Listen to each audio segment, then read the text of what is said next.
the Stranger Things podcast, Season 2, Episode 8, The Mind Flayer. Did you guys know that Bob was the original founder of Hawkins AV? Really? He petitioned the school to start it and everything. And then he had a fundraiser for equipment. Mr. Clark learned everything from him. Pretty awesome, right? Yeah. We can't let him die in vain. Well, what do you want to do, Mike? Right, the chief's right on this. We can't stop those demo dogs on our own. Demo dogs? Demogorgon dogs. Demo dogs. It's like a compound. It's like a play on words, you know? Okay. Like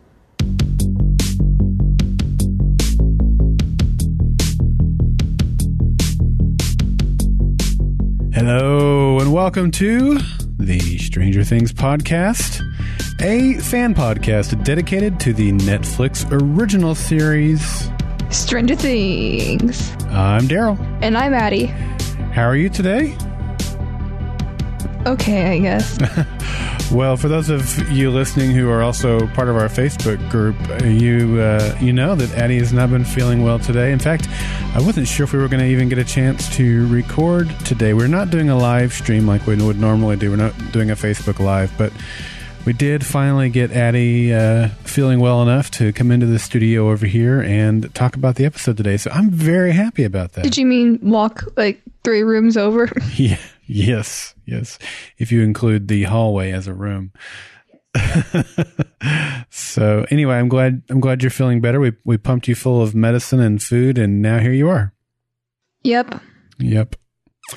Well, I don't know if you are pumped full of medicine and food, but whatever you're full of, we thank you for hitting that play button today to listen as we discuss Season 2, Episode 8, The Mind Flayer.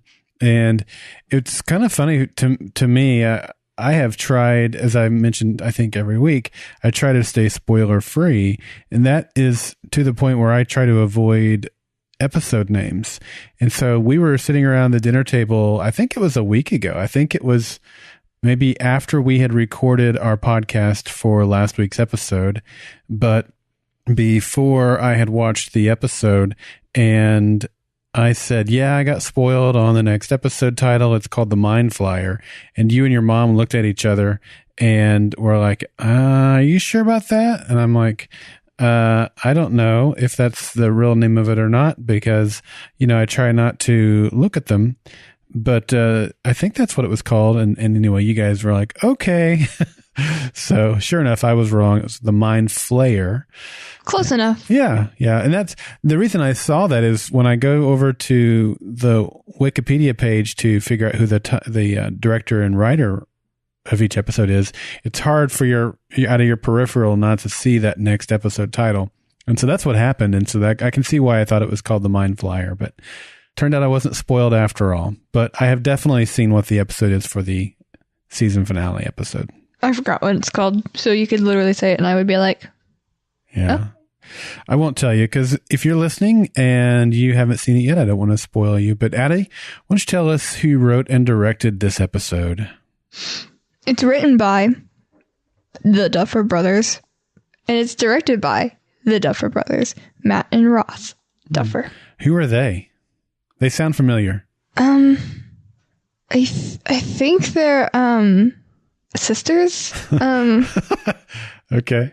Yeah, I'm like the Elsa Anna type of thing. Oh, okay. Okay. That sounds, you're probably right. Well, it's hard to believe we have already reached the penultimate episode of season 2, but here we are. What? Penultimate. The what? The penultimate.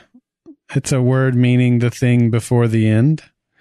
So this is the episode before the end. Or you could just say second to last like a normal human being. No, listen, those of you who have listened to me podcast for years now know that penultimate is one of my favorite words, and I look forward to it every season, the penultimate episode, so that I can use the word penultimate. So I'm going to be using the word penultimate a lot today. I've never heard you even say that before. Well, this is the first time you and I have podcasted about I probably said it in episode 7 of last season, the penultimate episode of season 1.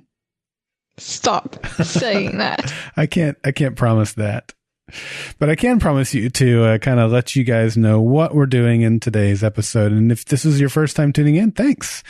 And if this is not your first time tuning in, then you know what we're doing today. We are going to have a brief episode recap that we get from the great folks over at the Stranger Things Wiki, which is strangerthings.wikia.com. We're then going to spend the majority of our time talking about the different things that happened in this episode. We're going to give it an episode rating.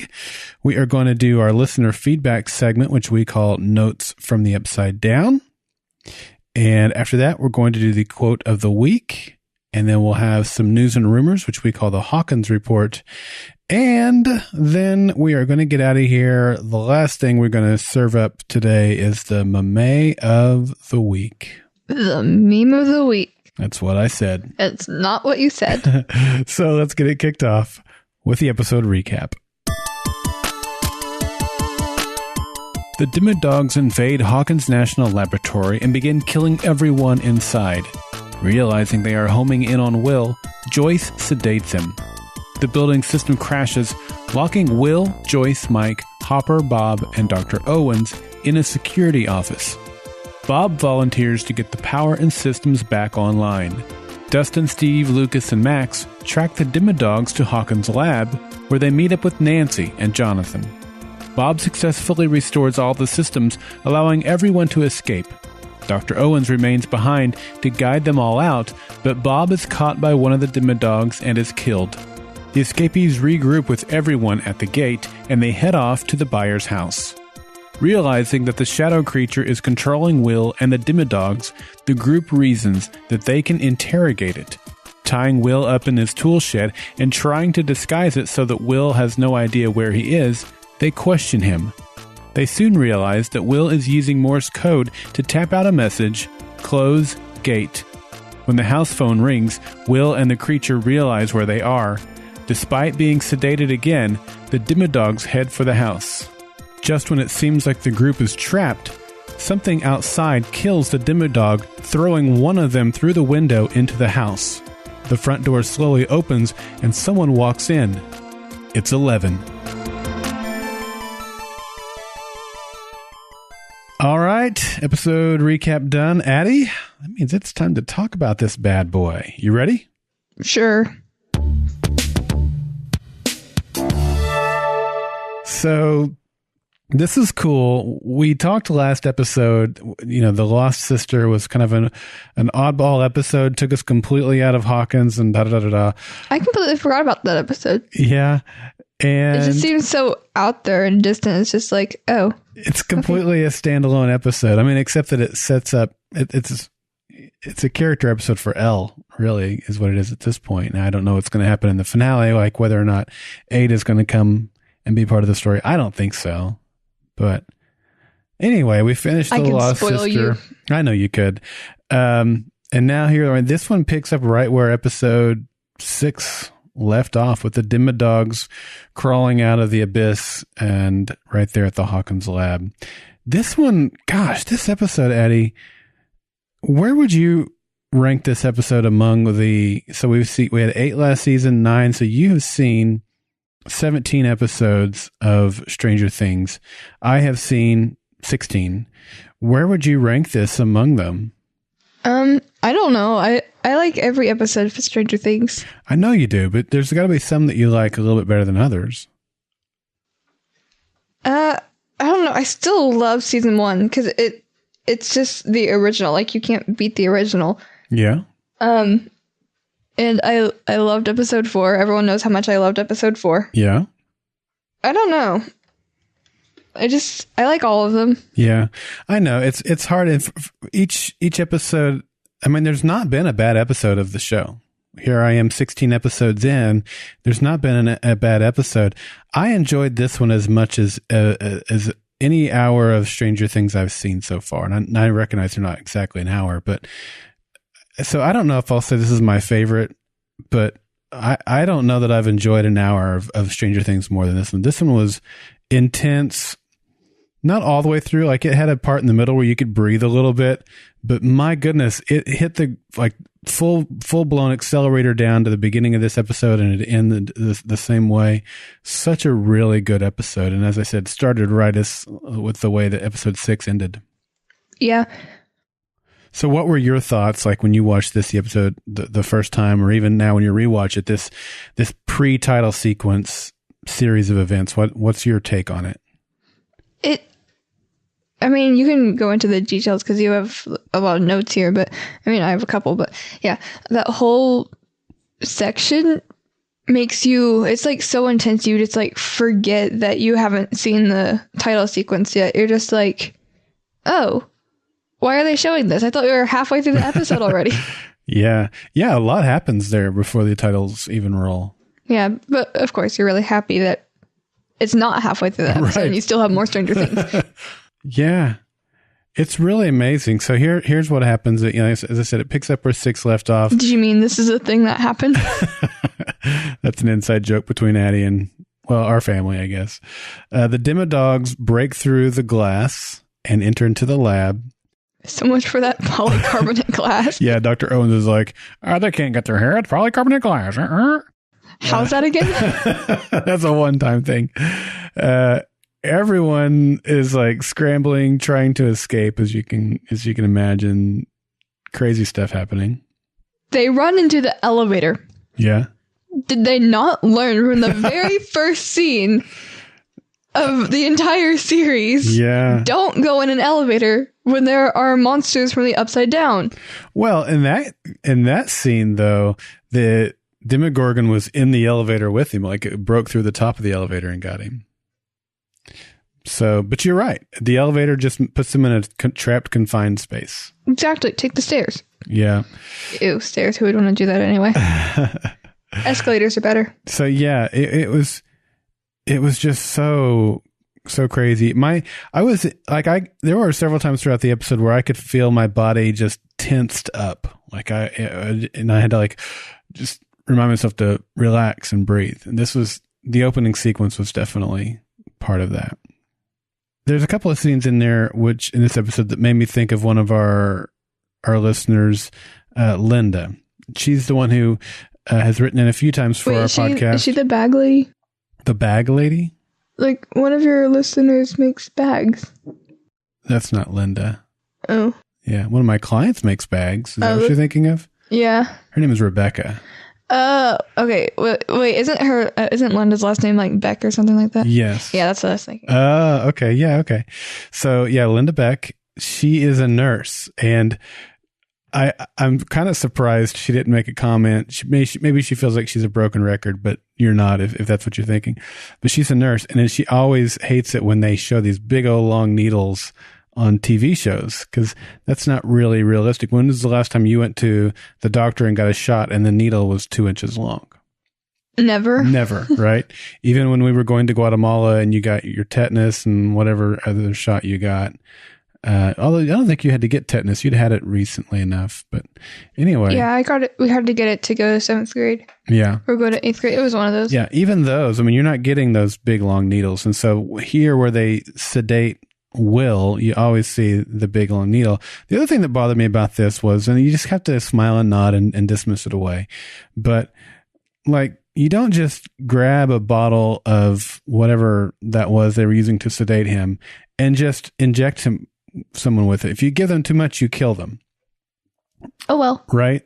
So just the idea that Mike or Joyce or whoever could just grab that and magically pump it into him and it's just the right amount is actually kind of ridiculous, but that's okay. I'm willing to go with it, but it did bug me a little bit, especially when we saw it multiple times in the episode. And I just knew that Linda was going to write in, but she didn't. So hopefully I did you justice, Linda, because I'm pretty sure that outraged you. Because I'm pretty sure that outraged you. Yeah. So, but anyway, they sedate Will. Hopper, Will, Mike, Bob, and Dr. Owens, they find shelter in a monitoring room, in this room with all these monitors in there. And then the power goes out, and then the title credits roll. Like, so much happened before the title credits. It was fun. Yeah, like I was painting my nails while I was watching this last night, and I was just like, okay, la-di-da-di-da. The power went out. We still probably have time. Like, it's halfway through the episode, right? And then the title sequence comes on, and I have to put my nail polish down so I can dance. That's funny. Okay, so loved everything that happened before the title sequence. And then after that, we finally get to meet Billy and Max's parents. What were your thoughts about, what were their names? I wrote their names down. Neil and Susan. Yeah. What do you think about Neil and Susan? I think Susan is just such, like, a suburban name. I don't know. It's kind of funny. It's just like walking up to a person at Starbucks and calling them Jessica. You just do that. What? What? In what world does that sentence you just gave make sense? The world of memes? Okay. All right. But yeah, I was wondering how Neil and Susan even got together, because Susan is obviously way nicer than Neil, and he's just like, I don't know, like borderline abusive, and she's just like, Neil, seriously, it's okay, stop. And he's just like, no, this is not okay, and just like keeps bullying Billy, who is better than Steve, by the way. Okay, so what else did you think about Neil? I didn't like him. Did his behavior towards Billy make you feel sorry for Billy? I've always felt sorry for Billy. Did it make you like Billy more? I've always liked Billy. Did it make you feel like Billy's actions are justified? His past actions are justified? No? I mean, just because someone does that to you doesn't mean you should take it on someone else. Right. But obviously, right. He can't retaliate on his parents, especially not Susan. Yeah. So, yeah, he's in a bad spot. He's got all this stuff that's happening to him. I'm sure this is not an isolated event, and he doesn't know what to do with it, and he has to take out that aggression somewhere. Obviously, Max is receiving a good chunk of that, and everyone else in his path. Lucas. Yeah. He's like so mean to Lucas. He's just like, Max, don't hang out with him. So, yeah, I mean, it makes me have sympathy for him, but it doesn't justify his actions. I mean, he's not the only kid in this story. I mean, think about Jonathan and Will. Their dad's a big fat jerk too. We talked about last season. In my opinion, he was the absolute worst person. You know, you were hating all over Steve in season 1, and I said, look, you know, Lonnie is the worst person that we've seen so far, and Jonathan has not, you know, has taken a higher road, and so it's possible. I mean, you are responsible for your own actions, but part of it is like Jonathan and Will don't live with their dad, but Billy has to live with it like every day. I'm not saying their situations are the same. I'm just saying they're similar. And you know, you in the end, you're responsible for your own actions. But I certainly hate the situation that Billy's in, and you know, just as an aside here, this is something we've tried to always tell you. And when you tell us something, you know, this kid did something really mean or ugly at school, or said something mean or behaved in this way. That's something that we've always told you, is you never know what they're going through at home, or what, you know, or maybe their mom is sick, or maybe there's an abusive situation going on, or you just never know what's going on. And to try to have compassion on people. And even though I've shown no compassion for Billy because he's a fictional character, in real life, you know, these are typically what drive people to behave this way. So I do feel bad for him, but that doesn't mean I like him, but I do feel bad for him. I like him. He's cool. Not better than Steve. Okay. We'll just agree to disagree, since you're still, for whatever reason, self-denying yourself, whatever. You're in denial that you're on Team Steve. No. I liked some of the posters that we got in Billy's room here. We got a Metallica posters for the 1983 album Kill 'Em All. That was a poster, and the song that's playing is from that album. It's called The Four Horsemen. Mm-hmm. Mm-hmm. Reading my notes again. No, not. There was a Motley Crue poster, or it looked like the actual album because it was square, but I don't recall that album came with that artwork. That was like a promotional poster that came with that artwork. Shout Out the Devil poster. Shout Out the Devil, yeah. So didn't they play that song? They did play it, I think, during the Halloween party. Yeah, it was like, it's the Halloween. Yeah.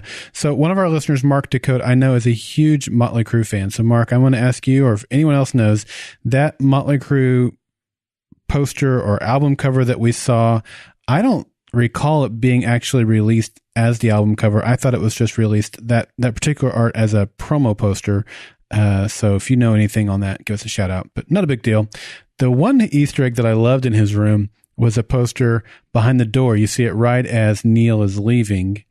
It's a Tank Filth Hounds of Hades poster. That's right. Good job.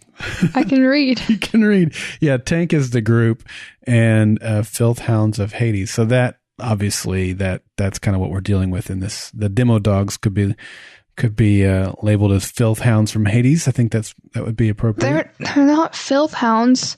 They're Demodogs, and they're not from Hades. They're from the Upside Down. Get it right. So it should be called Demodogs of the Upside Down. So, okay, Tank, you're doing it wrong. Now I understand you've seen the next episode, the season finale. Yep. And I don't know if Neil and Susan appear in that episode or not. Do you want me to tell you? No, I don't. So, and if they do, then you have more knowledge than I do.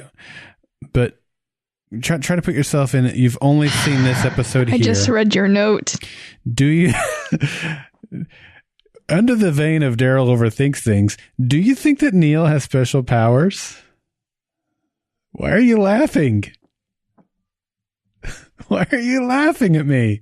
No, I don't think he has special powers. Are you insane? See, that's pretty much the same reaction your mom had when I floated this idea by her. She's like, oh my word, you just need to let it go. And I'm like, I can't let it go. Let it go. Let it go. Here's the thing. And, I know that the guys who do the sound effects and stuff, they're trying to get you into the episode. But when Neil threw Billy up against that bookshelf, it was like, it was like this big. How was that again? That was a one-time deal. And it reminded me of these superhero movies when someone with like super strength throws somebody, or maybe when Elle would throw somebody, right? It's not just throwing somebody. It was like this. Throwing, it's a yeeting. Yeah. And it was just this, I don't know, the sound effect that they put with it made me go, huh, that was a little over the top. Maybe he's got special powers. You're way overthinking everything. I'm not denying that. I feel I almost didn't even mention it just because of how ridiculous I looked with my theory on how Max and Billy were related. Right? That was funny. So, but just in case, I'm going to take the risk again and throw it out there. Maybe Neil has special powers too. I still think maybe they all do. The whole family is. They're like the Incredibles, like the redneck Incredibles, the redneckables. Please never ever say that again, ever. Okay, I like that. The redneckables. Shall we move on? Mm-hmm. Okay. And I'm definitely not Googling pictures of yeet.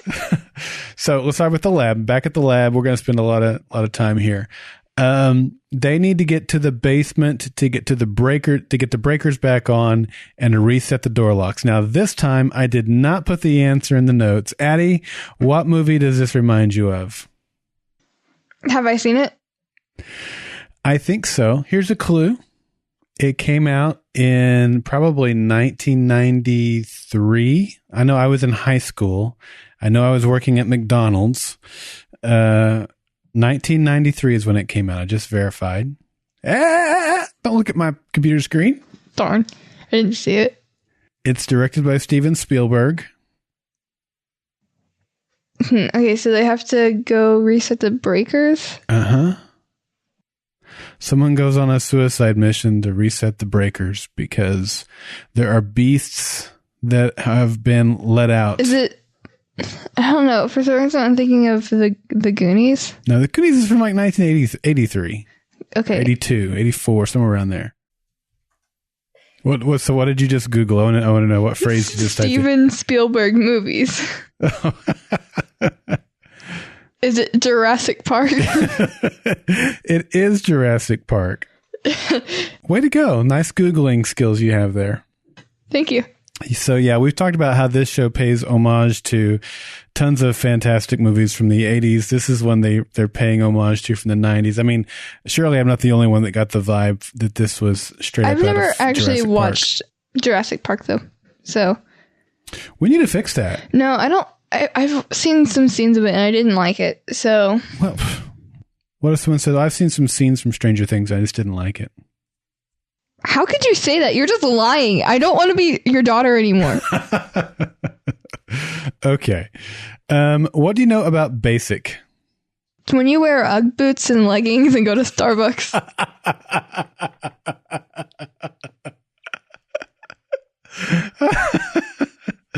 Oh my, how the definition of that word has changed. What do you know about the computer language BASIC? Hold on, let me just do some. No, I'm asking what you know, not what you can go find out. What do you know about it? Is it like programming or? Yeah. I mean, I've done some program stuff, but it's on like a website, so it's not like the same thing, I'm sure. No. I mean, look, BASIC, this is in 1984. That was great. They chose that programming language to use in this episode, and it was great. This is how behind my school was. So I learned computer programming in ninth grade, which would have been 1990. And the programming language that we learned was BASIC. And it was a shame because just a couple of years later, one of my really good friends went to college to be, as a computer science major, to be a computer programming. And it turned out what they had taught us in high school was so far beyond the times. He was having to, like, it was as if he knew nothing. It was really sad. Yeah, it was really sad. But we learned BASIC in that would have been 1990, 1991.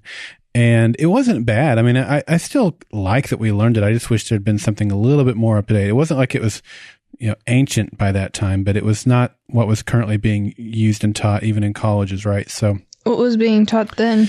He learned Pascal and Visual Basic, and there was a couple other versions of Basic that I even learned Visual Basic when I took programming languages years after he did. But anyway, what you saw there on the screen was pretty accurate. When Bob finally gets down to the basement, you see him type 10 and then the command and then 20 and then a command and 30, get this and go there and then go print 60 and all this stuff. That's how you had to, basically each line was a line of code, 10, 20, 30, 40, you could do 55 and stuff like that was a line of code, and you kind of directed, it would walk its way through the code one step at a time or one line at a time unless you put an instruction in there to go to a different line and execute whatever was at that line and stuff like that. So it was cool. I loved seeing Bob talk about BASIC and then break out his basic skills. So that was really cool. What I thought was unbelievable in this was that he would be able to walk up to a terminal and write this code and get everything back online. That's even far-fetched for computer systems from the 1980s. But again, I can smile and nod and go with it. So, yeah, like I said, Bob makes his way to the basement, uses his basic skills, gets the doors open, the front gate open, the sprinklers activated. He leaves his gun behind. And I don't know about you, but when he volunteered to be the one to go down to the basement, I thought, oh, this isn't looking good for Bob.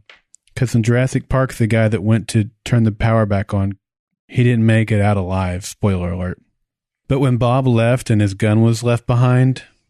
Yeah, that reminded me of your Chekhov's gun thing. That's right. You show the gun being left behind, that's going to have to come back. Yeah.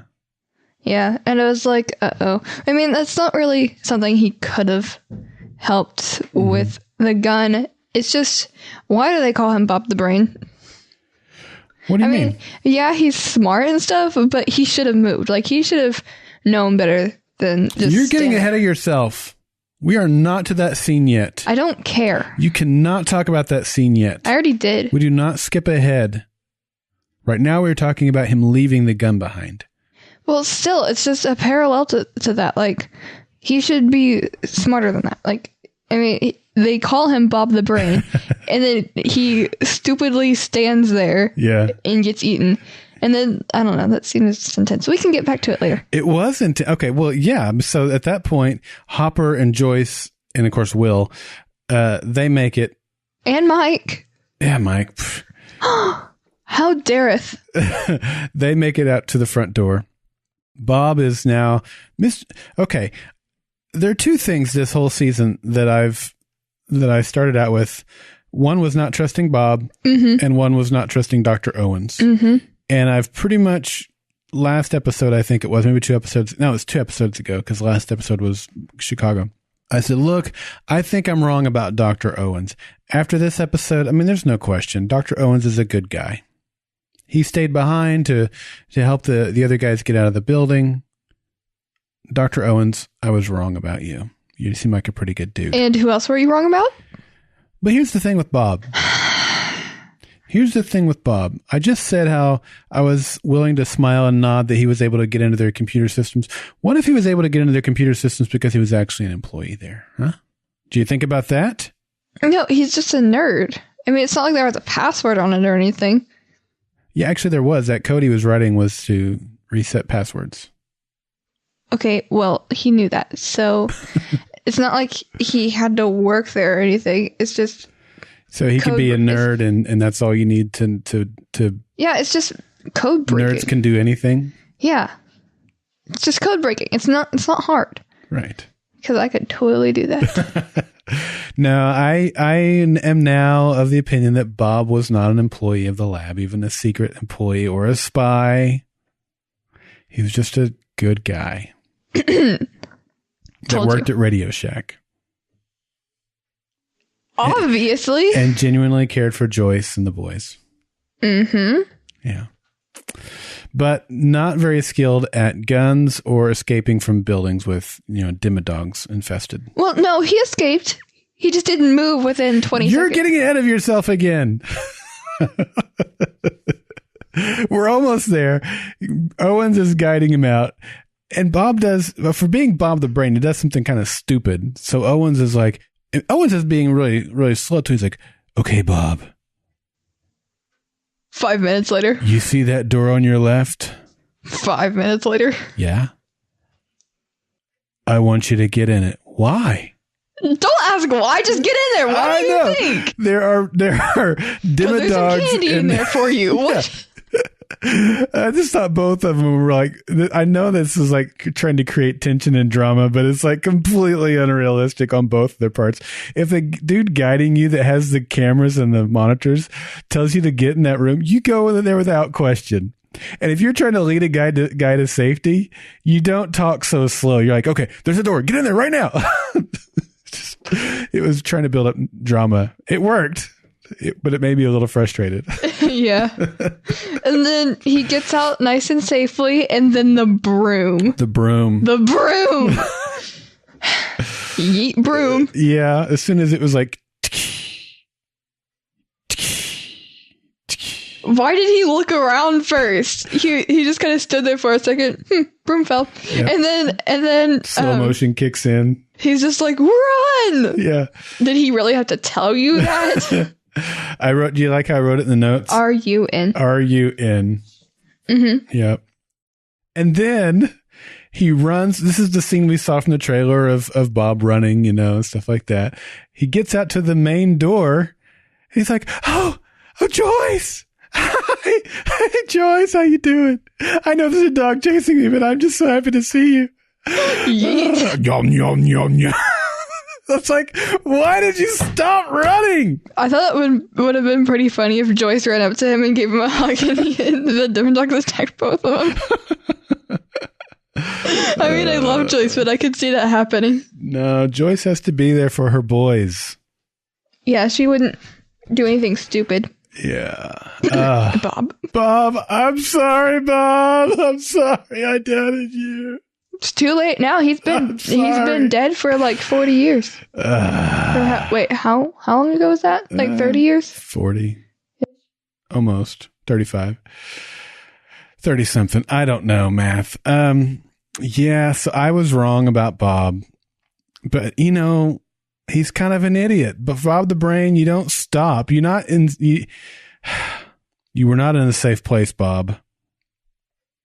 And as a result, your girlfriend saw you getting eaten by an interdimensional monster. Yeet. How is she supposed to move on now? How is she supposed to move on from that? Yeah, it's just like that guy in the, I don't know, it was like some like laundry stuff commercial, and like it's like this dude standing at the edge of the ocean, and he has like his girl's scarf, and it still smells like her. Yeah, no, and he just like throws it, and then it comes back to his face, and he's just like, "How's that guy supposed to move on?" Well, she does have Hopper, and they have shared trauma. Yep. Oh, and it was 33 years ago, by the way. 33. Okay. Yeah. You just have to do 2017 minus 1984. That's right. That's right. Hey, speaking of shared trauma, Jonathan and Nancy showed up at the gate, not the gate, the front gate. Yeah. To the lab, not the gate that's down in the lab. Okay, we get it. But the gate that's surrounding the lab. I thought it was technically the fence is surrounding the lab. The Shut gate. your face. No one cares. So I thought it was really funny when Jonathan was like pressing the button and stuff, and then Dustin's just like, "Let me try," even though it's literally the same thing. And then sure enough, later he like Bob turns on the power, and then he's just like, "I did it." Yeah. Dustin was like, he was way more assertive in this episode than I remember him being in general. I'd say he's never been this way, but like that's an instance of it.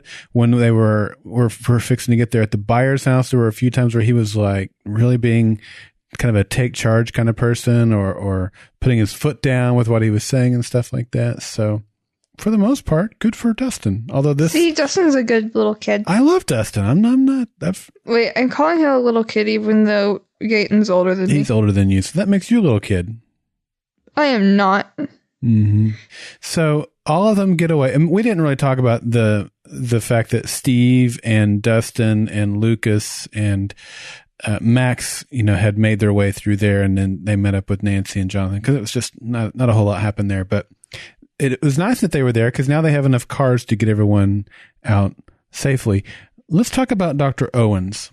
Now, I know you've seen the next episode. I don't know if Dr. Owens is in it or not. Try to put your thinking cap back on when you first saw this episode, and maybe you haven't seen Owens. But anyway, what do you think? Owens alive or dead? I didn't really think about it. I was just like, yay, Mike. Mm-hmm. And all the rest of them got out. I completely forgot about him. Like, even rewatching it yesterday, I completely forgot about him. Oops. So, what do you think? I mean, he works there. He knows the place. I think he got out alive, because most of the demagogues were I don't know if most of them, but some of them were like distracted by eating Bob. So I mean, if he didn't go out the front entrance, I think he survived. I think he survived too. I always go by no body.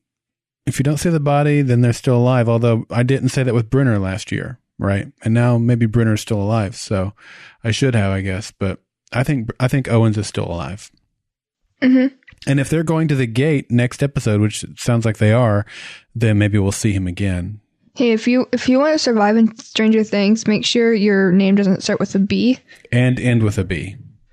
Barb and Bob. Yeah. It's always that lovable side main character that people love that they always kill off. Yep. I wonder who it's going to be next season. Blob.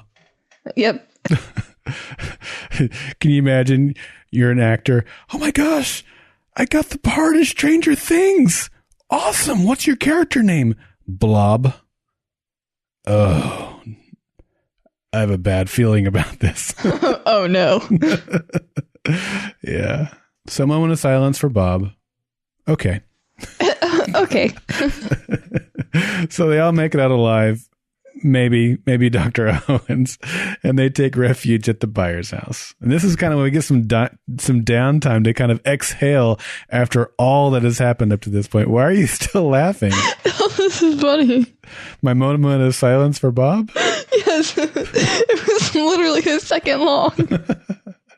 Well, Let's take a moment. I apologize to him. What more does he want? He's dead.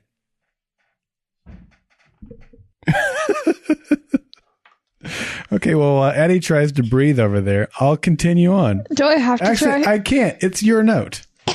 Yeet. Okay, so the song they're playing is by Kyle Dixon and Michael Stein.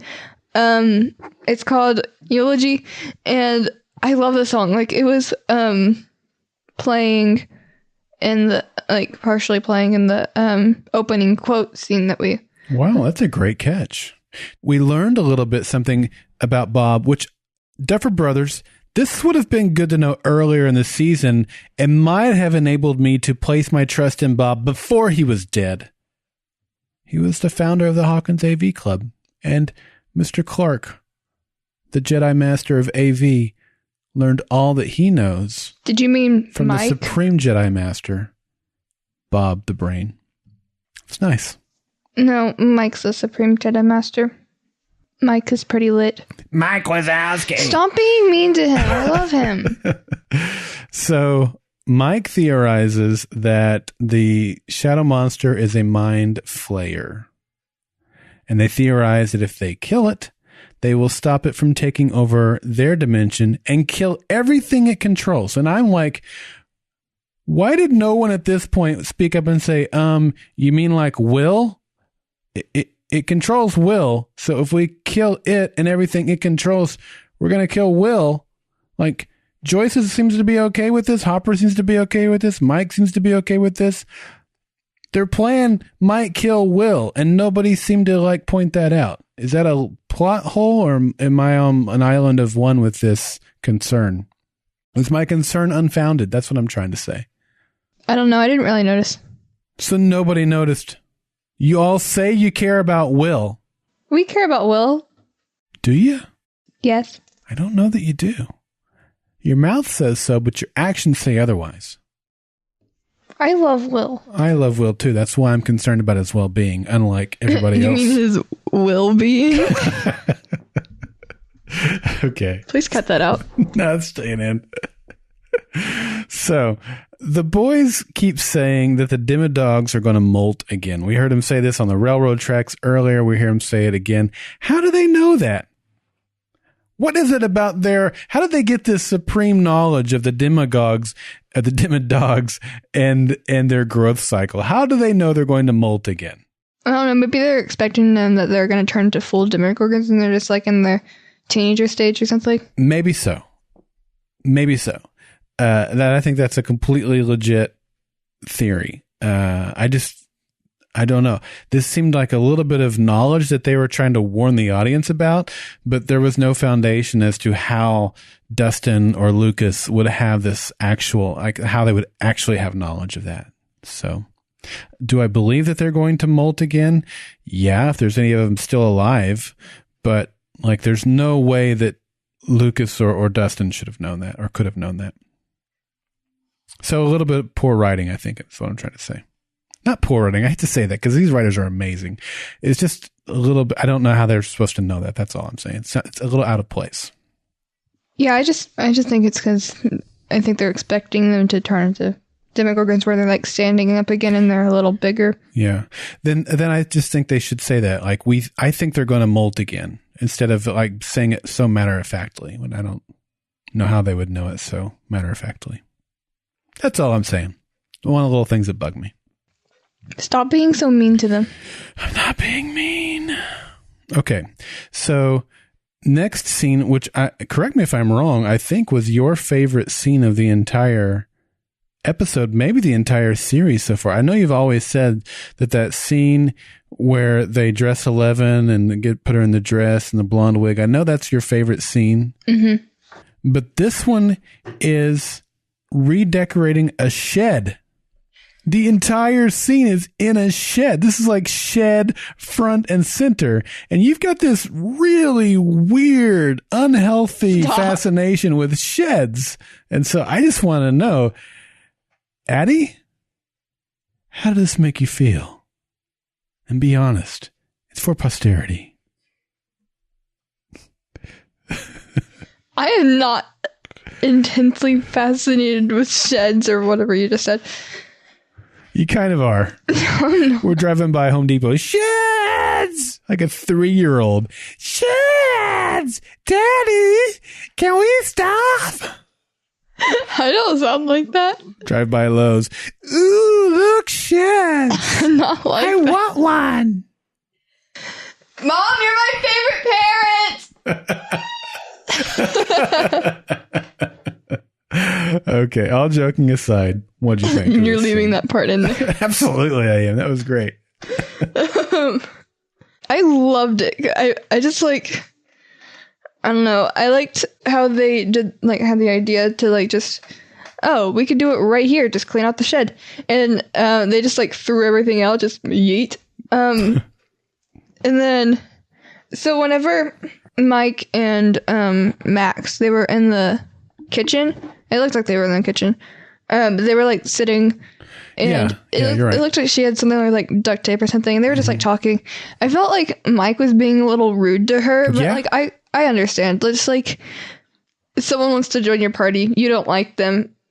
But I do feel like he was being kind of rude to her for no reason. Well, he was, and she's like, 11 seems like she was really cool. Like, she's totally complimenting 11, which is, I think, setting up, because 11 is jealous of Max, right? We saw her use her as angry motivation in episode 7. Yeah, that was funny. Now that 11 and Max are going to meet officially for the first time, I think this scene was completely to set up that first conversation they have, or just their interaction. But Mike was totally jerky to her. It's funny. Was it? Mike can do whatever he wants. Mike is cool. Mike's one of my favorites. He is cool, but he was not cool to Max in this scene, Who cares? As you pointed out. You pointed it out. I mean, I pointed it out, but it doesn't mean it matters. In the long run, no, it doesn't matter. No. So, no, I loved it. I thought it was really, really smart for them to clean out the shed, put Will into an environment that he couldn't recognize, and that's their safest option. Sedate him, which gives him no information, or put him in a place he doesn't recognize. So this was a really smart idea, and I really liked it a lot. I also felt really bad for Dustin, because Lucas and Dustin, they were kind of talking, and Dustin was like, he said something about your girlfriend talking about Max, and he was like, come on, it's so obvious. And yeah, I just felt so bad for him, like, because he just kind of gave up on her and just, like, let Lucas have her. You're right. That's sad. It is sad. I mean, you feel bad for him because he was, like, trying to get tips on how he could score, get her attention. Score, that can be taken the wrong way. Obviously, that's not what he was wanting to do. But yeah, I felt bad for him too. But he's right. I mean, he's smart to realize he's, at this point, doesn't have a chance with her. Yeah. I feel bad for him. I've been in his position. Yeah, me too. A lot growing up. You're married. That's why I say growing up. Well, lucky for you, everything turned out fine. I'm kind of worried about me. You'll be fine too. Bet.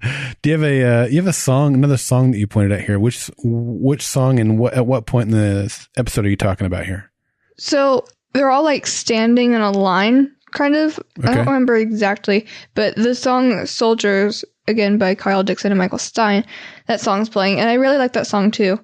And these are the soundtrack songs. Yeah. These aren't like the Motley Crue song we were talking about earlier. We're talking about the actual soundtrack. Yeah, because those are the guys who are the composers for the show. Mm-hmm. Yeah, they do such a good job on both fronts, both in choosing what music we're going to hear, and then the soundtrack that they are writing. They do such a fantastic job. They really do. Like, yeah, it's like the best soundtrack for it's like the best soundtrack to ever exist. Like, for every movie. No, Frozen sucks. No, Frozen sucks compared to this. Everyone was like, yeah, let it go. No, these songs. Yeah, well, the music for Lost is still probably my favorite ever, but I love the music that they're putting here. Are you Googling, like, the number one soundtrack of all time? No, I'm not. I was making a note in our news segment. So let's talk about the interrogation of Will. How did you feel about this scene where they go in there, not necessarily interrogating him. I mean, they are trying to get information out of him, but they're really trying to get him out. They're trying to free him from the monster by trying to separate his memories from the monster's memories. What were your thoughts on this whole thing? 1 second, before we get to what you just said, Okay. I Googled the best 10 TV show soundtracks you have to hear right now, and there's 10 of them. And before it even lists any of them, it's like a scene from Stranger Things. It's like where Eleven's just like standing there and it zooms away out from season 1. And I was just like, of course, because it is the best soundtrack. So yeah, Bob's Burgers is at number 10. Girls is at number 9. I'm reading all these. 8 is Riverdale. My friends love that show. I haven't seen it though. 7 is This Is Us. 6 is Mozart in the Jungle. And I'm getting this off of observer.com. 5 is Westworld. I don't like Westworld. They blocked Stranger Things. We totally could have gotten in that room. Number 4 is Halt and Catch Fire. I'm going to be disappointed if Stranger Things isn't on here. 3 is Big Little Lies. 2 is Luke Cage. Seriously, better be at number 1. Number 1 is Stranger Things. They must be current shows. Yeah. Yeah. Okay, so back to the scene with Will. What did you think? But yeah, I thought, I felt like they needed to know this stuff and like get him out and like separate them. Mm-hmm. I don't know. Tying him down just seemed kind of unfair, but like, how else were they supposed to do it? Yeah. Yeah, no, you're right about that. I definitely feel bad for Will, but you have to also like an animal. understand that he's kind of not Will at that point. Yeah. So, yeah. I did love the way that they, Joyce talks about his childhood when he turned 8 and she gave him all the crayons and he drew the rainbow spaceship and she took it to work and showed it to everybody. And then Jonathan talks about the day that their dad left and how they stayed up all night and built Castle Byers. And we were both sick for a week. Yeah. And then Mike talks about the day they met in kindergarten and Mike was alone and scared and Will was on the swings. And so Mike asked if they wanted to be friends. And these were so good. We saw some more scenes as well, but it was really cool. I mean, it helped us learn more about Will as a person. And I don't know if we'll get to, I don't know if there's going to be a big payoff for that character development that we got about Will in that scene, but it certainly helps us, gives him more dimension than what he had before. Cause he's the character that we know the least about because he was largely absent from last season. Yeah. And yeah, I loved this scene. This was one of my favorite scenes of this season, just because you get so much background information from all the other characters telling them stories. And I thought that was really cool. And I really liked Mike's story. And actually, no, I liked all of them. There's not one that I didn't like. I know. It was really great. And then you see him start tapping out Morse code, which when we saw Hopper and 11 using Morse code earlier in the season, that was great. And I didn't really think that we needed any more of it. But the way that they then used that as a foundation for why Hopper would be able to notice the Morse code here, because let's face it, very few of us know Morse code, right? Yeah, I was thinking that, like, how does a 12-year-old or 13-year-old, however old he was whenever they filmed this, no, he was 12 at the time, I think. Like, how does a 12-year-old know Morse code? Well, the way that Will would know Morse code and the boys is through their walkie-talkies. Yeah. You can send beep messages through those things. But all they do is talk on them. We've only seen them talk. We've never seen them use Morse code.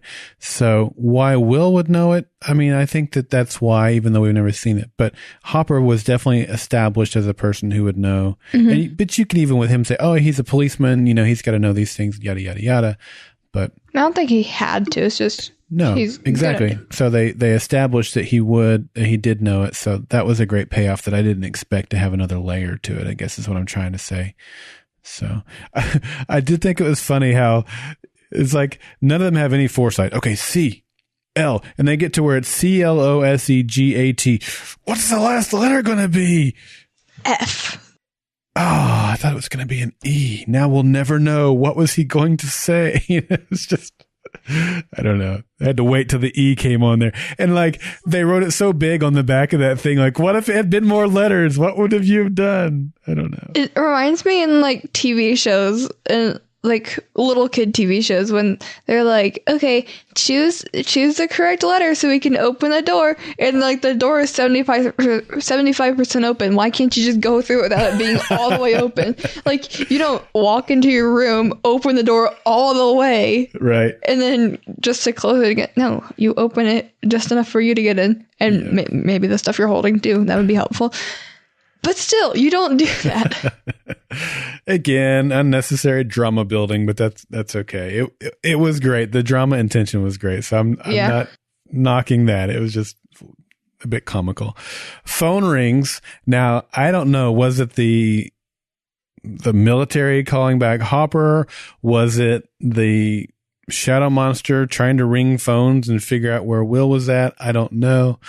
But it gave up their location. Yeah.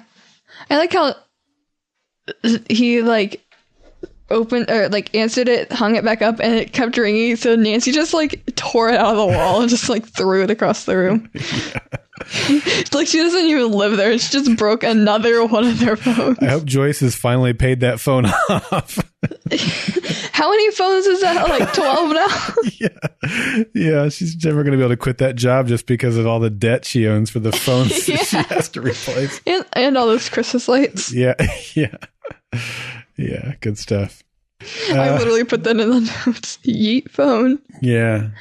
But yeah, so that part where it shows Will's just like looking around, like through, it shows like the tunnels pretty much, like the little So that reminds me of some of Eleven's powers, how she can track people just by looking at them. Oh yeah. And so he was able to find out where they were just by hearing a phone ring.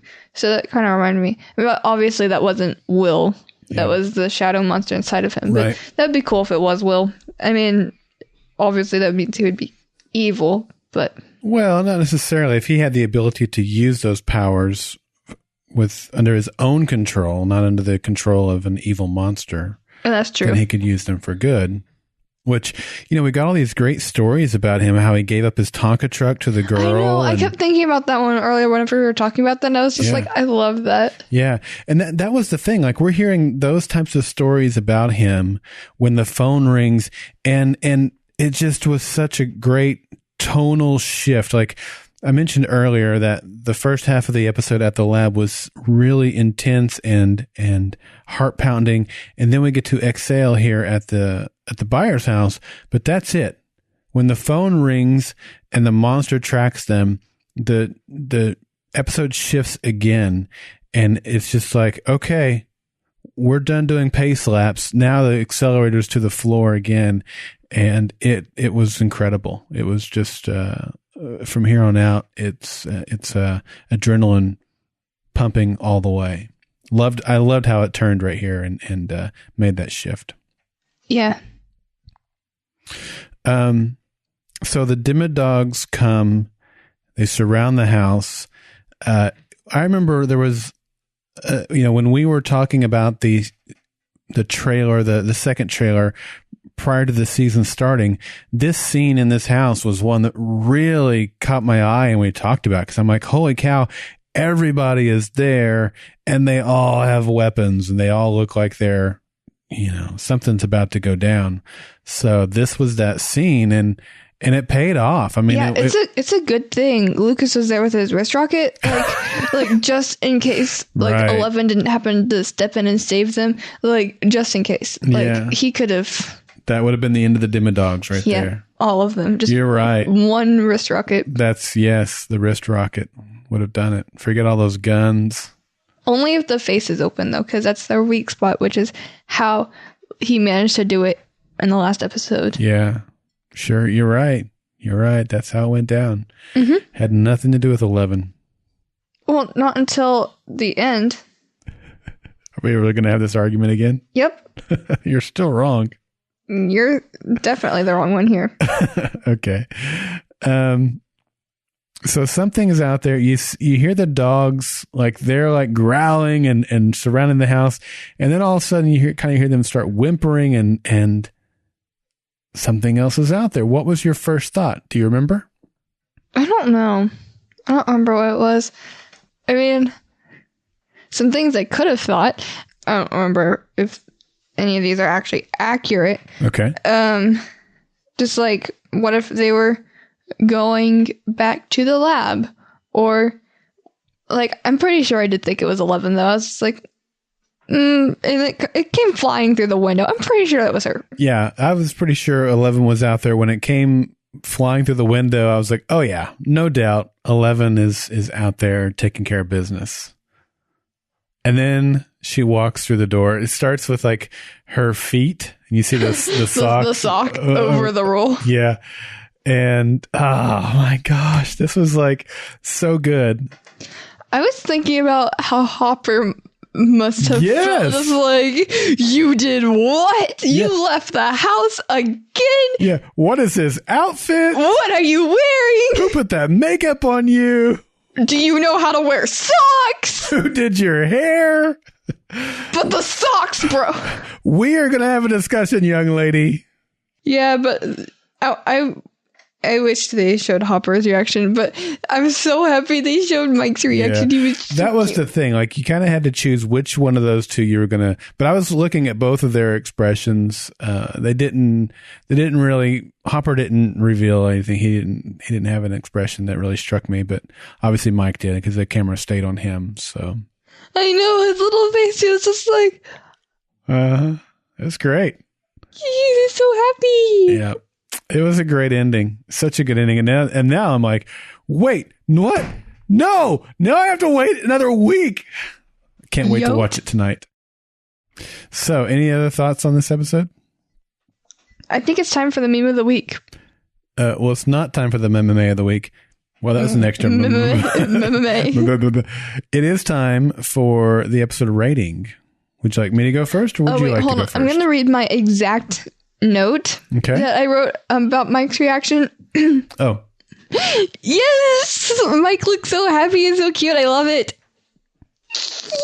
I think we picked up on that already. Episode rating. I gave it 11 dead bobs. Or your face. And then I put in parentheses 11 useless polycarbonate glass. Nice. Well, I gave it 10 dead Dimodogs. No, mine was better. 10 dead bobs. We're both thinking about things that are deceased. 10 dead mews. 10 dead barbs. Yeah. That was funny when they're like, it ate a cat? Yeah, it ate mews. You kept it? You broke the circle of trust, or whatever they were talking about there. You broke it too! You broke it first. You were going to break it too.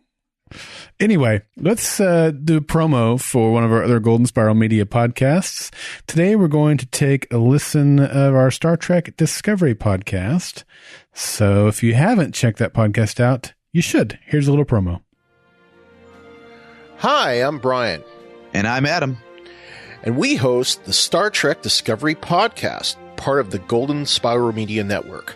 Every week, we break down each new episode of Star Trek Discovery, a brand new series in the Star Trek franchise, available on CBS All Access in the US, Space in Canada, and Netflix everywhere else. We analyze what happened, what we think will happen, and how the show fits and doesn't fit into Star Trek canon, and go through listener feedback. You can find us at StarTrekDiscoveryPodcast.com and subscribe to us in Apple Podcasts or your podcast app of choice. And join our community. Our Facebook group is at facebook.com/groups/Star Trek Discovery Podcast. Live long and prosper. Addie, it is time for listener feedback.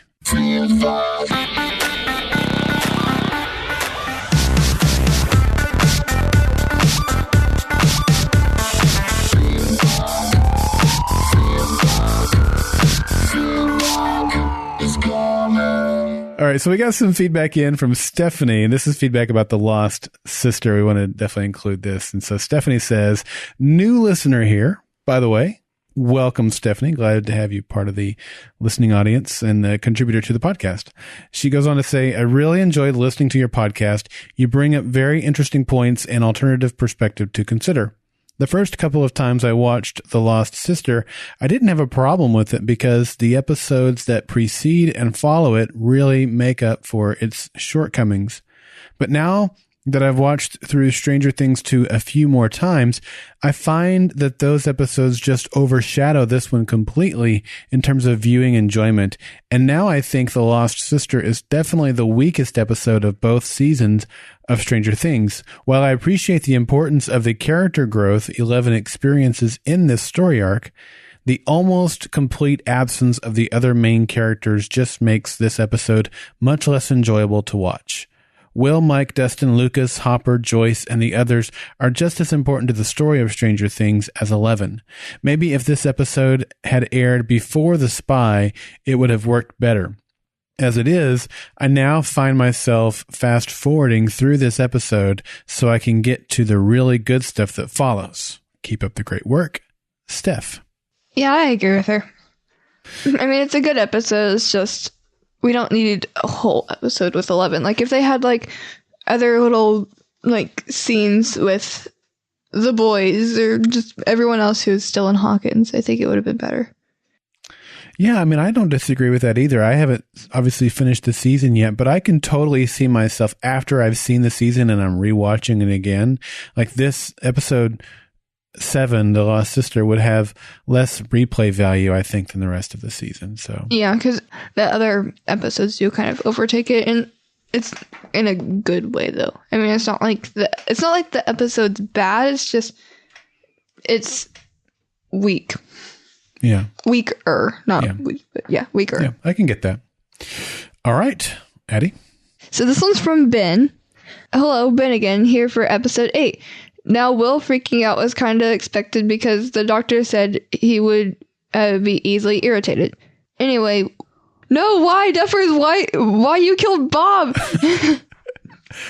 Anyway, seeing the group together again is great. But until next time, stay strange. Stay stranger. Yeah, stranger. So he didn't copy you this time. This time, unless it was a typo. Might have been a typo. Because he's used to typing Stranger Things and the R just flies off the finger and you don't even realize it? Yeah. Could be. I bet you he did mean to steal your sign off. There was a time where on like my phone, you know how there's like autocorrect? Like if you just like type one letter, it has like 3 suggestions. Uh-huh. So there was one time where I literally just had to type in S and stranger would pop up and then I tapped that and then things would come up next. Gee, there's a shocker. Yep. So shocking. All right, let's go and listen to some audio feedback. This one is from Justina. Hi, Daryl and Addie. That was a fantastic and heartbreaking episode. And is dedicated to Bob Newby, the founder of the Hawkins AV Club. 1984 reference in this episode?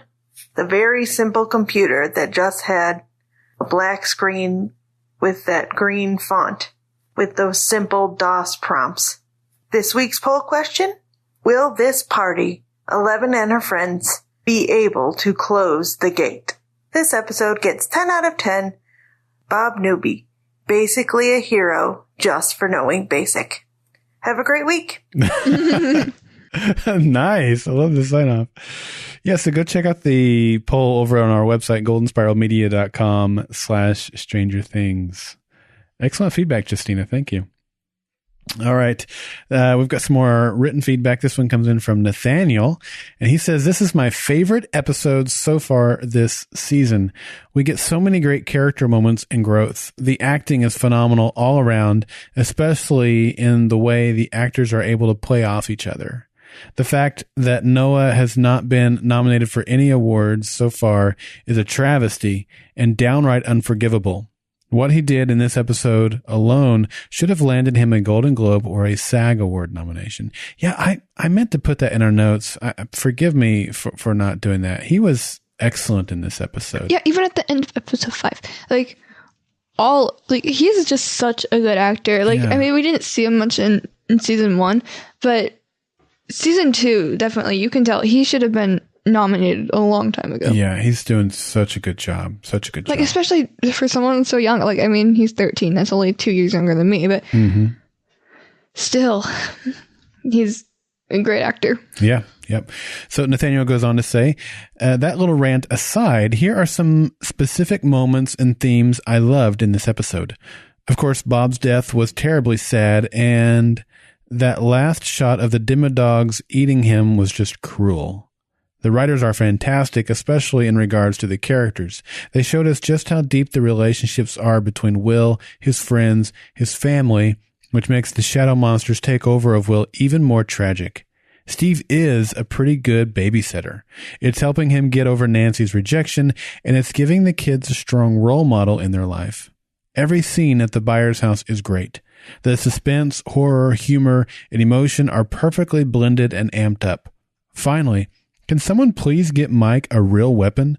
A lamp is going to do nothing against those Demodogs. Hey, you know, he's resourceful. You got to give it up to Mike for being resourceful. I mean, he can never be as powerful as Lucas's wrist rocket. Yes, but at least he saw the light. Finally, theory time. He had a lamp. Yeah, it still doesn't make any sense. Are you throwing shade on my joke? Yes. Get it? Throwing shade. Yes, I get it. You're not funny. Lamp. I love lamp. Finally, theory time. I was thinking about the phone ringing during Will's interrogation, and I'm wondering who or what that was. I've heard people speculating it was the military contact Hopper talked to earlier, but I'm not so sure.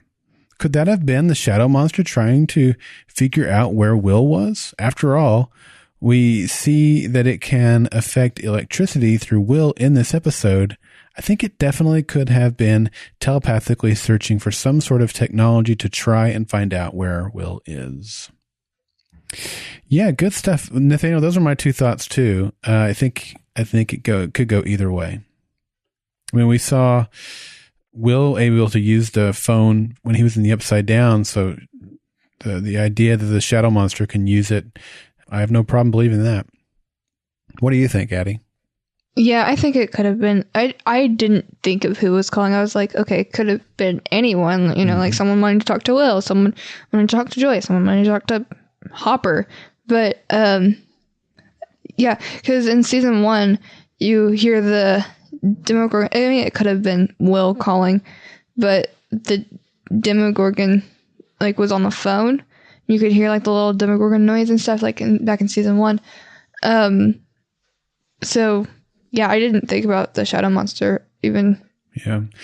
I mean, if I had to guess, I would say it was the shadow monster. I mean, if Will hears a phone, there are phones everywhere. They all sound the same. So if you hear a phone ringing, that doesn't help you narrow down where you're at. But if the shadow monster is like, I'm going to try to ring the Byers' house and see if Will can hear it, then I'll know where his location is. That makes more sense. So, yeah. Okay, that's what we're going with. All right, back to audio feedback. This one comes in from Corey. I'm sorry I suspected you, Bob. You're a good man. You're a basic man. I mean, you literally knew basic. You were the hero we needed, Bob. And you were there when we needed you. Now let's go kill that Mind Flayer and then watch Mr. Mom.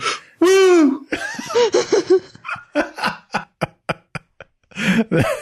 That is awesome. I had not heard that. I tried not to listen in advance. Sometimes I have to, but this one I hadn't. So that's awesome. I blame you, Corey. Corey, listen, my suspicions about Bob were not raised until you came along. So I blame you. It's not my fault I didn't trust Bob. It's yours. Now we can mourn him together. Mr. Mom. Yeah. I saw like a fake movie poster and someone photoshopped like Steve's face and then like all the kids on there. Mm-hmm. It was funny. All right, so now we've got some feedback that came in via our Facebook page. Addie, let's step right through this, I guess. Do you want to take the first one so I can be me, or do you want me to take the first one so you can be me? I want to be you. I know everybody does. Jeff Child says, why didn't Bob keep running? Crying face, crying face, crying face, crying face. IKR question mark, exclamation, exclamation, question mark. That was me, by the way. No one cares. PB says, poor Bob. I liked him. Unlike you, Dad. Linda says, no open casket for Bob. True. That's true. Then Rebecca came and she says, Bob Newby, superhero. Yeah, makes me feel bad for doubting him. Good. Then Ben says, 10 out of 10 big old burritos. This was the best hour of television I've seen in a long time. Loved every minute. I'm a sucker for penultimate episodes. Is that word you like? Yes, thank you, Ben. For penultimate episodes, but this was as good as they get. I've missed 11 being part of the main story, but boy, was that payoff worth the wait. Can't wait to watch episode 9. And Linda said, it was almost too intense. 9 out of 10. Will fixes everything if anyone will let him wake up enough. So then Stephanie, who sent in earlier feedback, says, the total carnage unleashed at the lab is insanely awesome. Both Jonathan and Billy have abusive fathers, but Jonathan is a caring and protective brother, while Billy is an insufferable prick. Nature or nurture? Glad Dustin was finally forced to come clean to Lucas. I get that he was fond of dirt, but lying to his friends was the wrong choice. I was happy to see their group meet up with Nancy and Jonathan at the gate. Not the gate that's in the lab, but the gate that's around. Actually, the fence is around the lab. The gate is what you know what she means. I don't need to explain it. It's about time all these separate storylines join together. That's true. Rip and Bob Newby, superhero. What a tragic way to go. Lots of nice moments between the characters after they're all back at the buyer's home, and great performances from everyone involved in the interrogation scene, especially Noah Schnapp. Exactly. Loved how all the boys, except Steve, immediately recognized that Hopper was writing out Morse code. The deciphering sequence to should I stay or should I go was placed just perfectly. And there have certainly been times that I wanted to throw a phone across the room just like Nancy did. I totally agree with that. Yes, I thought that scene was perfect. Eleven's grand entrance at the end of the episode was fabulous, but I have to admit her absence from most of the episode didn't bother me at all because there was just so much else going on. That's true. Yeah. Good stuff. Thank you, Stephanie. Yeah. So, lots of good feedback. Thank you to everybody who contributed to the feedback segment of this episode. We would love to get your feedback for the next episode, which would be the season 2 finale. And of course, at this point, all feedback is on the table. You can give us your thoughts on season 2, the series as a whole based on 1 and 2. If you want to speculate on 3, go ahead and send that in, but we may hold those for a future episode that I'll talk about here in just a moment. But yeah, we'd love to get your thoughts for the next episode. Addie, how would someone do that? You can call in by calling 304-837-2278 or our feedback page, which is goldenspiralmedia.com/feedback. Our Instagram is Stranger Things GSM. Our Twitter is Upside Down GSM. And our Facebook is www.facebook.com/Stranger Things GSM. Did you get all the words in there? Yes. You said facebook.com/groups/Stranger Things GSM? Yeah. Okay. You. That's right. I did.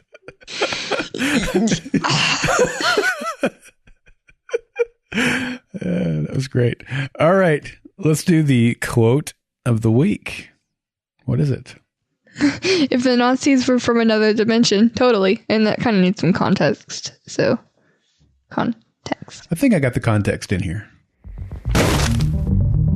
The Mind Flayer. What the hell is that? It's a monster from an unknown dimension. It's so ancient that it doesn't even know its true home. Okay, it enslaves races of other dimensions by taking over their brains using its highly developed psionic powers. Oh my god, none of this is real. This is a kid's game. No, it's a manual, and it's not for kids. And unless you know something that we don't, this is the best metaphor. Analogy.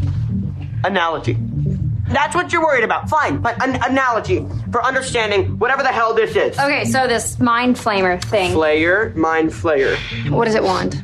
To conquer us, basically. You know, it believes it's the master race. Like the Germans. The Nazis? Yeah, the Nazis. If the Nazis were from another dimension, totally. If the Nazis were from another dimension, Be nice! and Luke's is over there. Analogy, I'm going to be nerdier than you.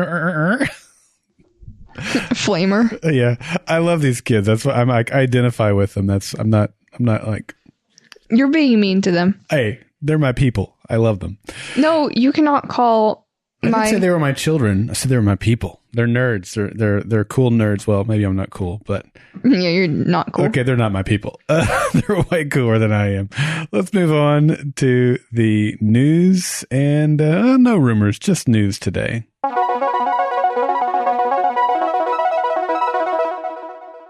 Okay, we've got a couple of really interesting, I think, and exciting news stories. The first thing we want to mention, though, is our schedule. So next week is Christmas, and so you may be wondering, what's our schedule going to be like? Because a lot of families are busy on Christmas Day and Christmas Eve, and ours is no exception. So we are going to be recording on December 26th. So our finale episode will record on December 26th. So you have through Christmas Day to send in your feedback for episode 9 or anything on season 1 or season 2. We would love to have that and Addie gave the information earlier. So that's the one thing. Now I mentioned if you do some feedback that's more of a series overview or even a season overview, we may hold that back. And what I want to, and I don't know that we mentioned this earlier, like in our preseason episode, we might have, but Addie and I are continuing our podcast during the off season. Now, when we decided that, we didn't necessarily know the off season was going to be quite as long as it is, but our goal is to bring you one episode every month. So it's not going to be weekly, but you'll get at least one episode every month. So you may be going, wow, what are those episodes going to be about? There's nothing to talk about. Well, the first episode that we'll do in January will be kind of a look back at season 2, and we'll probably be looking for you as the listeners to be a part of that. Like what we'd like to do is a round table episode. You guys call in via Skype or something like that, and we'll record everything and have it as a round table discussion on Stranger Things. And then months where there's a big Comic-Con like San Diego or New York, then we'll be covering the things that are happening at them. Although we will not be at San Diego in 2018, we might be in New York. And when there's big news items, we'll cover those. And at some point, we'll do a series rewatch, all 17 episodes. And for those, again, we'll be looking for listeners who might want to be a participant in some of those episodes. We're not looking for someone to come in for all 17. We'll rotate through. If you have been a listener of the Fringe podcast, you know we did something similar, I think, between seasons 4 and 5. So those are some of the things we're going to be doing during the off season. But just for what you need to know right now, the deadline for feedback for episode 9 is, as I said, Christmas Day. And then after that, we're going to do an episode that has kind of a look back at the season. So we would love for you to be a part of that. If you are interested in being in a roundtable, email us feedback@goldenspiralmedia.com, and we'll be in touch to let you know how you can do that. All right, Addie, you want to take this first official news item for today? Stranger Things received 4 SAG Award nominations. Nominees for the 24th Annual Screen Actors Guild Awards for outstanding individual cast and ensemble performances in film and television in 2017, as well as the honorees for outstanding action performances by film and television stunt ensembles were announced this week. Stranger Things' 4 nominations tied them for the show receiving the most nominations. Other shows receiving 4 nominations were Big Little Lies, HBO, and Glow, Netflix. The SAG Awards will be simulcast live on TNT and TBS at 8 p.m. Eastern Time, 5 p.m. Pacific Time on Sunday, January 21st. Kristen Bell will host the show, and Morgan Freeman will receive the Lifetime Achievement Award. So here are the categories, the 4 categories that they were nominated in and who they're up against. So we'll alternate through these kind of like we've done in the past. So outstanding performance by a female actor in a drama series. Millie Bobby Brown, 11, Stranger Things, Netflix. Really? I thought she was Joyce. You haven't been watching. Claire Foy, Queen Elizabeth II, The Crown, Netflix. Laura Linney, Wendy Bird, Ozark, Netflix. Elizabeth Moss, Offred/June from The Handmaid's Tale, which is Hulu. And Robin Wright, Claire Underwood, the character of Claire Underwood from House of Cards, Netflix. So that entire category is Netflix and Hulu. That's impressive. The streaming... There's only one Hulu. Yeah. Oh, yeah. I mean, but the streaming sources have really... They're producing some fantastic television. Yeah, especially Stranger Things. Yeah. Definitely the best by far. Outstanding performance by a male actor in a drama series. David Harbour, Jim Hopper, Stranger Things. Jason Bateman, Marty Bird, Ozark, Netflix. Sterling K. Brown, Randall Pearson, This Is Us, NBC. Peter Dinklage, Tyrion Lannister, Game of Thrones, HBO. Bob Odenkirk, Jimmy McGill / Saul Goodman, Better Call Saul, AMC. And outstanding performance by an ensemble in a drama series. Here we have Stranger Things, Netflix. The Crown, Netflix. Game of Thrones, HBO. The Handmaid's Tale, Hulu. And This Is Us, NBC. And we're seeing a lot of the same shows, like getting all these categories. Yeah. So, outstanding action performance by a stunt ensemble in a comedy or drama series. Stranger Things, Netflix. Game of Thrones, HBO.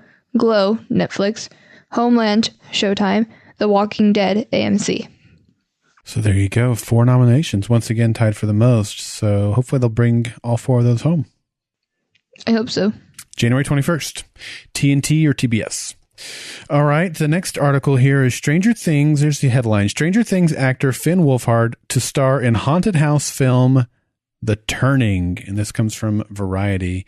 Finn Wolfhard, best known for his star-making turn as Mike on Stranger Things, is set to star opposite Mackenzie Davis in Amblin's haunted house film The Turning. Floria Sigismondi is on board to direct with Scott Bernstein, and Roy Lee is producing.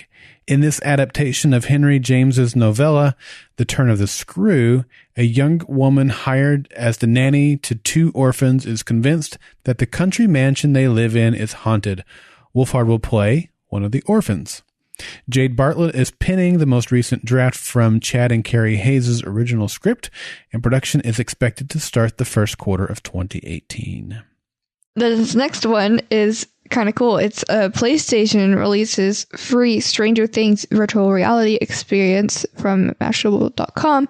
So the article says it's rather late in the game, but PlayStation just dropped its Stranger Things VR experience, and it's free. While the insane amount of hype surrounding Season 2 of the series has subsided, the experience is now available on PlayStation VR, announced by Sony on Tuesday. Weirdly, the game is based around the events of Season 1 in the fictional town of Hawkins, Indiana, in the 1980s. Your old pal Will Byers finds himself sucked into the Upside Down, and we haven't even met 11 yet. But seeing as though we are unlikely to get another season of Stranger Things until 2019, we'll take what we can get. Stranger Things, the VR experience, is available now for free in the PS Store. Too bad we don't have a PlayStation VR. You don't even have a PlayStation. We have like a PlayStation 2, I think is the last PlayStation we bought. Yep, we're so cool. Yeah. But for those of you who have the PlayStation and the VR, we would love for you to report back and let us know what you think. And that is all of the Hawkins report this week. Now it's time for the meme of the week. So this meme is kind of from season 1, but I still relate to it. There's 2 pictures. The first one is of Troy, James, and it looks like Lucas is there in the corner. Yep. But it says Troy calls Mike frog face, and then the second picture is this little kid. His name's Gavin, but he's like kind of internet famous. And the caption is me. I happen to love frogs because me too. That's my reaction whenever my friend from 7th hour calls Mike a frog. So mean. So we want to hear your thoughts about each episode of Stranger Things. You can send in your feedback at 304-837-2278 or www.goldenspiralmedia.com/feedback. And you can follow us on Instagram, which is Stranger Things GSM. Our Twitter is Upside Down GSM. And our Facebook is www.facebook.com/groups/Stranger Things GSM. Do you really say all of that? Yes, I did. No need to check. And don't forget, if you're interested in being part of one of our roundtable discussions coming up throughout the off season, email us over at feedback@goldenspiralmedia.com. And that's it. We have